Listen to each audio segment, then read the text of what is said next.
इस प्रकार हम देखते हैं कि सत्ता पर आने के बाद नेपोलियन ने कौन कौन सी नीति अपनाई और उसने कौन कौन से कार्य किए, ये प्रमुख कार्य थे। अब हम आप लोगों को वह सत्ता में जैसे ही उसके हाथ में आई थी, उसने कुछ आर्थिक सुधार भी करने का प्रयास किया था। जैसे उसने ज़मीन किसानों को दे दी और उन्हें अधिक से अधिक अनाज उपजाने के लिए कहा। अधिक से अधिक मात्रा में उनसे अनाज कर के रूप में लिया जाने लगा, ज़बरदस्ती भी लिया जाने लगा। इसका विरोध किसानों ने किया था, ये हम जानते हैं। और किसान सरकार को अनाज देने के खिलाफ उन लोगों ने अपना अनाज को जलाना शुरू कर दिया। भयानक अनाज संकट हो गया।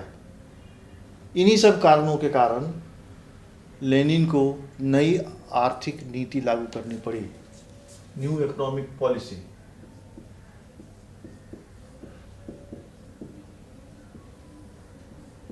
नई आर्थिक नीति लागू करनी पड़ी जो कि 1921 ईस्वी में लाया गया। इस नीति के तहत लेनिन किसानों को, मजदूरों को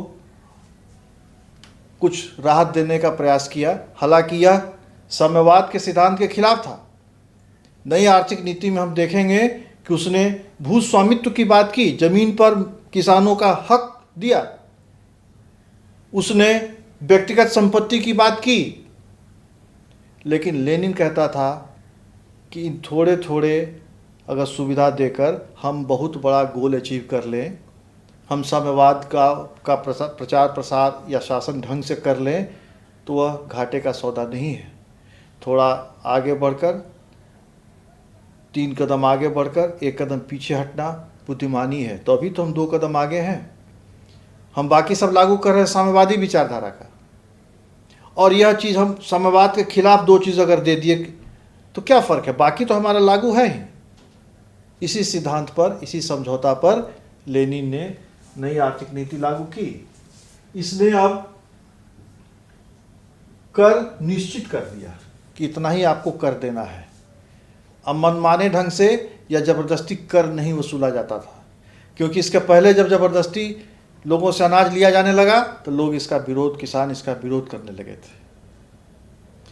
तो कर निश्चित कर दिया गया। भूमि जो था वह लोगों के बीच बांट दिया गया और उनको उसका स्वामित्व दे दिया गया कि आप इस जमीन के मालिक हो गए। इसके चलते किसानों में एक नया जोश आया और वे मालिकाना हक प्राप्त करने के कारण अधिक से अधिक उत्पादन करने लगे। इतना अवश्य था कि सैद्धांतिक रूप में वह सारी जमीन सरकार की थी, क्योंकि साम्यवादी विचारधारा ही यही है कि व्यक्तिगत संपत्ति नहीं होगी, सारी संपत्ति सरकारी होगी। तो सैद्धांतिक रूप में वह जमीन सरकार की थी, लेकिन लेनिन ने व्यवहारिक रूप में वह जमीन किसानों को दे दिया। दूसरा काम किया। तीसरा इसने काम किया कि जो भी उद्योग जहाँ की 20 कारीगर काम करते हैं या श्रमिक काम करते हैं, उस उद्योगों को इसने अपने नियंत्रण से अलग कर दिया। अब वहाँ का नियंत्रण उस उद्योग के मालिक करेंगे, यानी व्यक्तिगत संपत्ति की बात इसने थोड़े मायने में की। हाँ, बड़ा उद्योग है तब तो वह सरकारी होगा। अगर 20 उद्योग मजदूर उस उद्योग में काम करते हैं तो वह दे दिया गया उनको, जो उसके मालिक थे। फिर इसने उद्योगों को निर्णय लेने का भी अधिकार दिया अपने हित में, अपने उत्पादन को बढ़ाने में। वह जो भी निर्णय ले सकते थे वो लेने का उन्हें आज़ादी दी। यह सब लेनिन ने नई शिक्षा नीति के तहत किया था रूस में। जो विदेशी पूंजीपति थे, चूंकि रूस की स्थिति अच्छी नहीं थी, आर्थिक स्थिति खराब हो चुकी थी, तो विदेशी पूंजीपति रूस में अपना उद्योग स्थापित करते थे। यह साम्यवाद का खिलाफ था, क्योंकि साम्यवाद में पूंजीवाद है ही नहीं। लेकिन थोड़े अर्थों में लेनिन ने यह सुविधा दी कि विदेशी पूंजी से भी आप उद्योग खड़ा कर सकते हैं, क्योंकि वह चाहता था कि रूस औद्योगिक रूप से और कृषि के रूप से एक समृद्ध देश बने, यहाँ पर अनाज पूरा हो, यहाँ पर उत्पादन पूरा हो। इसके लिए इसने अपने नई आर्थिक नीति में विदेशी पूंजी को बढ़ावा दिया। इसने बीमा कंपनियों को भी बीमा करने की इजाज़त दी। इसने बैंकिंग व्यवस्था की शुरुआत की।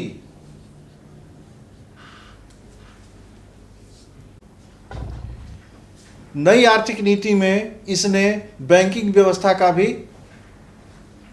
प्रचलन शुरू किया। इन्होंने बैंकिंग व्यवस्था जो वहाँ पर थी, लोगों को कर्ज देना, लोगों को आर्थिक सहायता देना, इसको भी मंजूरी लेनिन ने दिया। यानी बैंकिंग व्यवस्था भी काम करने लगा। इस प्रकार हम देखते हैं कि नई आर्थिक नीति के तहत लेनिन ने साम्यवाद के खिलाफ कुछ समझौता किया था। वह समझौता था व्यक्तिगत संपत्ति की अधिकार, वह था आपका जो भूमि स्वामित्व, भू स्वामित्व कह सकते हैं उसको। यह साम्यवाद का विरोध करता था। साम्यवाद कभी नहीं चाहता था कि व्यक्तिगत संपत्ति हो। कार्ल मार्क्स और एंगल्स के सिद्धांत में था कि जितनी भी संपत्ति होगी वह सार्वजनिक संपत्ति होगी, राजा वह देश की संपत्ति होगी, उस पर सबका अधिकार है।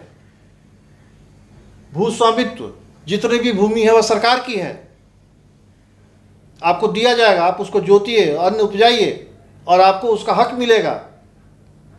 लेकिन यह नीति लेनिन 1917 में जब गद्दी पर बैठा, जब शासक बना, तो वह उसे लगा कि किसान उससे नाराज चल रहे थे, उद्योगों का बंटाधार हो रहा था, तो कुछ समझौता करते हुए इसने कुछ मायने में थोड़ा बहुत व्यक्तिगत संपत्ति और भू स्वामित्व को कबूला।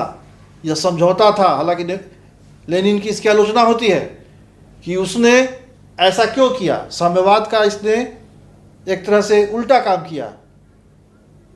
लेकिन लेनिन का कहना था कि थोड़ा सा घाटा सहकर अगर अधिक मुनाफा होता है तो फायदे का चीज़ है। अगर हम यह न देते तो उद्योगपति, मजदूर और किसान तीनों साम्यवाद का खिलाफ करने लगते और इनकी आबादी बहुत थी।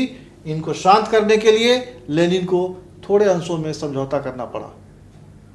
तो इस प्रकार हम देखते हैं कि नई आर्थिक नीति जो कि 1921 में लागू की गई थी, लेनिन के द्वारा रूस में लाया गया था, वह काफ़ी सफल रहा। इससे उद्योग काफ़ी तेज़ी से पनपे, आगे बढ़े। इससे किसानों ने ज़मीन में पैदावार, चूँकि अब उन्हें मालिकाना हक मिल गया था, भू स्वामित्व प्राप्त था। राजा वहाँ का जो जारशाही के समय जो ज़बरदस्ती हुआ करता था, या जो मेंशेविक के समय या फिर लेनिन के शुरुआती दौर में जो उनसे ज़बरदस्ती कर वसूला जाता था, उसके जगह पर उसने निश्चित कर प्रणाली शुरू की कि एक मात्रा निश्चित कर दी कि आपको इतना ही कर देना होगा। ज़बरदस्ती की कोई गुंजाइश नहीं थी। अब किसानों के अंदर अधिक से अधिक पैदावार उपजाने की बात जगी और वे आर्थिक प्रगति में लेनिन के साथ मिलकर कदम से कदम मिलाकर योगदान देने लगे। परिणाम यह हुआ कि रूस चहुमुखी विकास रूस में होने लगा और रूस का नवनिर्माण जो लेनिन करना चाहता था वह सफल हुआ। धन्यवाद।